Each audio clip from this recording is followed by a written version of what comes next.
The way it looks to me these days is that the whole of life is predicated on polarity. And what I mean by polarity is that, you know, the clearest perhaps statement is in Taoism, the yin and the yang, that fantastic symbol.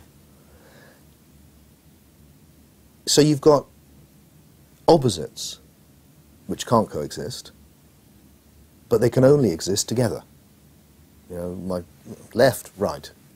It's the opposite, left's the opposite of right, but you can't have one without the other. All polarities are like that. So they're a paradox. So they're two, they're dual, and they're one at exactly the same time. And something in that paradoxical concept kind of goes right to the heart of existence. And you find it, you know, with, like Niels Bohr found it in physics. I love, you know, he even put that symbol, the yin yang, on his coat of arms. And his motto was, the opposites are complementary. You know, this is the top physicist of the 20th century. And so this is a key insight. So what I see is that invariably, it's not either this or this when we're looking at opposites. It's both this and this. So when you're faced with, you know, is spirituality easy? Is it like, ah? Or is it hard? It's like, no. And I've done both. You know, I did years meditating and doing all that stuff. And my sense is, look, it's both. Because spirituality is not separate from life. And what's life? Well, life is easy and hard. There's times in life where it's just hard. There's times that just getting up in the morning is hard. But it's also easy. In fact, getting up is a good metaphor. You know, if I think of, you know, last night I went to a publisher's party and had a little bit too much to drink. So this morning, waking up was not as easy as it might have been another morning.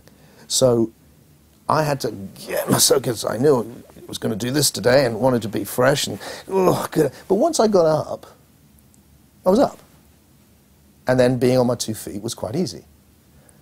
And if you do that, you know that physical feeling of the gravity pulling your body down, and then you're up.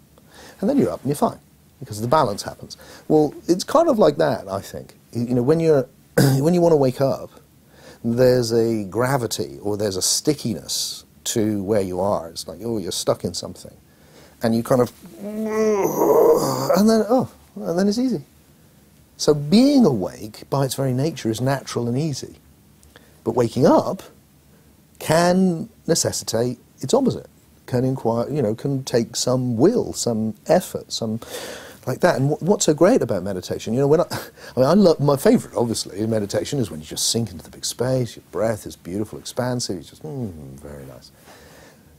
And for years, when I used to nod off, as everybody does, you know, that experience when you're meditating, I'd think, oh, I had a bad meditation.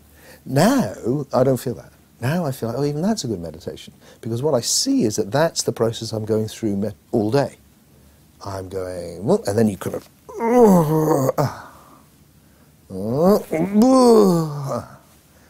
and you're just developing a muscle. And there's, what training does, what that's about, is that, like going to the gym, you're just developing psychological muscles, as it were, which enables you to stay more awake. Now, here's the key for me. The time to do that, though, is when you want to. You know, if you have a passion, if you get to the point where you're so in love with the waking up that you want, yeah, I'm going to do that because I really want to be in that awakened space more, that's when you'll take on a discipline. But it won't be like a discipline. It'll be something you want to do, even when it's hard, because you want to get to that place. You're in love with that place. So there's a feeling of joy or desire or natural motivation going on. What appalls me, oh, not appalls me, but what I know so many people who, you know, meditation can be another thing on the list. Oh my God, another thing I've got to do. And if only I was meditating, I'd be, you know, oh, I haven't done it. And oh dear, you know, I failed on another thing. You know, and it's like, oh no, don't make it that. Don't make it that. There's so many things to fail on in life, and there's such a long blimmin' list. Don't make it that. Make it the place you have for you, where for 5 minutes, 20 minutes, an hour, or a day, whatever you can do, you can just be. And Instead of doing, you can just be and have it like a relief. Oh, that's nice. And then it ceases to be arduous and becomes a relief. It becomes like, this is my chance. Life can be so full and so hard. Here's my chance to remember that even despite how full and how hard it can be, just to be is very sweet. And I really love it. And I'm really pleased that I am.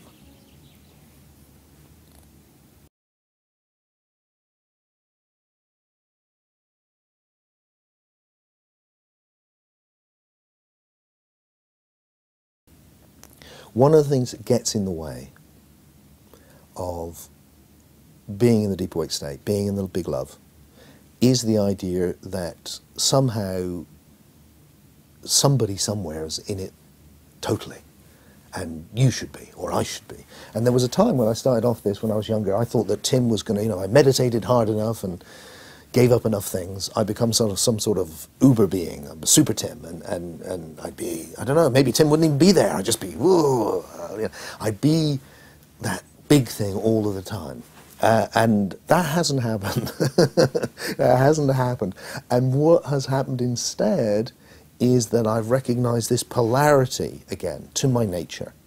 And Tim, this form, this appearance in this flow of the life dream, he is bound by that duality. So, he will go to sleep at night and he will wake up. His state of consciousness is changing dramatically all the time. If I'm tired, it's harder to be awake. If there's something amazing happening, it's easier to be awake. These are completely natural, obvious things. And what happens for me now is I just accept, look, there is this big awareness, this big love. It's always there. But consciousness is moving in and out all the time. It is never still. Consciousness is what is, it will go up there and then it will sink right back into deep sleep where there's nothing. And then there's dreaming, and then there's waking, and there's deep awake, and then there's sleeping, and then there's deep awake, and there's a kind of movement like breathing between the poles. Now what can definitely happen is that as you go through this process on this journey of awakening, you can go deeper here and stay longer, for sure. And that's great. But the idea that somehow, I've met a lot of very awake people. I've met no one who doesn't go to sleep. So clearly they're not in that state all the time. No one is. We go through, consciousness is change. It's in duality.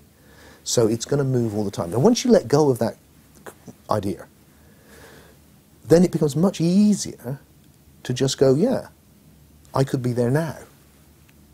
And that is all you can ever do. You can only ever be there now. So you just could be there now. And if you're not there, and if you're too tired, you go to sleep. Or you take a rest, or whatever you need to do.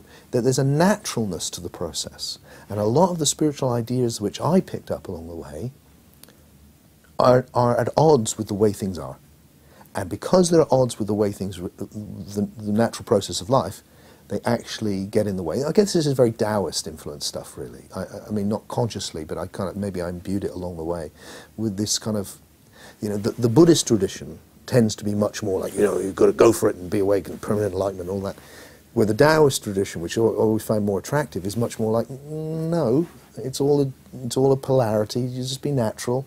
When tired, sleep. When hungry, eat. And when you can be awake, be awake. And if you like being awake, and it's a beautiful place, it really makes life a lot better, do what you can, manage your life in such a way that allows you to be awake as much as the time as you can. And then it's kind of a humble place. You're like, oh, okay. We're all in it together, and 1 minute you can be awake, and 1 minute I can be awake, and sometimes we'll both be awake at once, and that's sweet. There's nothing permanent in life. In the experience of life, nothing is permanent. The deep awake, the awareness isn't in life.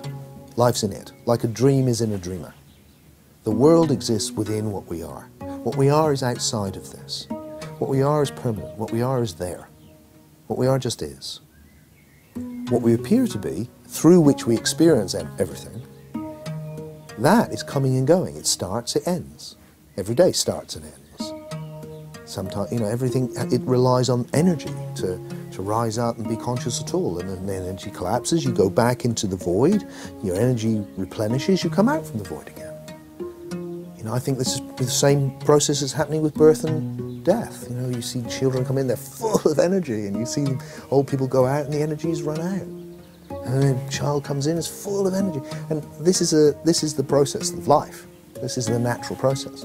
And through that, we can, as much as we're able and feel the call, can experience this big love and this oneness and recognize, oh, that's what we are. So through the appearances, the oneness of awareness, through the manyness, the oneness of awareness can experience itself.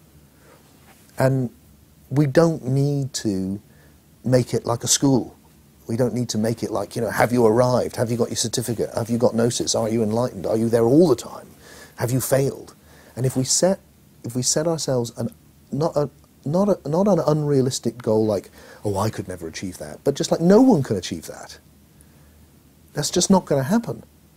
Because life's not like that, then spirituality becomes just a constant failure. When it's meant to be the very thing which makes you feel confident and engage with life, and optimistic and good. So why would we set it up to be a constant failure, which is what happens? Because we're not good enough. Well, we are good enough. We're fine. We're fine just as we are. Our humanity is fine. In fact, actually, our humanity is beautiful. It's like some little fragile flower. It's great. We don't have to pretend. We can just be us.